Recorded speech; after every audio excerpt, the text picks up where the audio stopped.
How much theory do you need to know for the king's Indian attack? If you are curious about how much theory you need for the king's Indian attack in chess, you are in the right spot. This opening is known for being flexible and user-friendly, making it a favorite for many players. Unlike traditional openings that requiring strict move sequences, the king's Indian attack is more about piece placements and pawn structures. At its core, the king's Indian attack involves developing the knight to the square f3, fianchettoing the bishop to the square g2, castling kingside, and supporting a central pawn on either e4 or e5. The move order can vary significantly. You can reach this setup from different starting moves like one knight to f3, one pawn to e4, or even one pawn to g3 in some cases. This flexibility allows players to adapt their approach based on how the game unfolds. Because the king's Indian attack is more of a system rather than a rigid opening, the amount of theory you need to know is relatively low. You do not have to memorize long sequences or specific responses to every possible move from your opponent.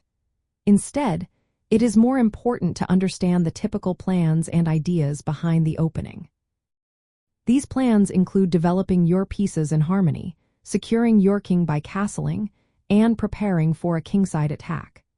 This often involves advancing the f-pawn and utilizing the fianchettoed bishop effectively.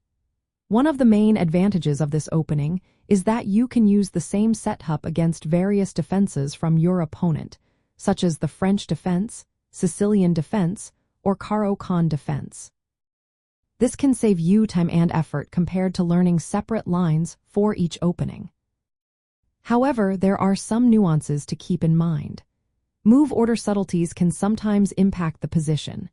Your opponent may try to disrupt your plans by occupying the center or targeting the queenside. Therefore, while you do not need extensive theory, being aware of these potential challenges is beneficial. In practical terms, focus on understanding the typical pawn structures, piece placements, and attacking ideas within the king's Indian attack. Knowing a few key plans and common responses will be enough for most games. As you gain more experience, you can choose to add specific lines or ideas to your repertoire, but this is not a requirement. For those interested in move order transpositions, the king's Indian attack is particularly forgiving.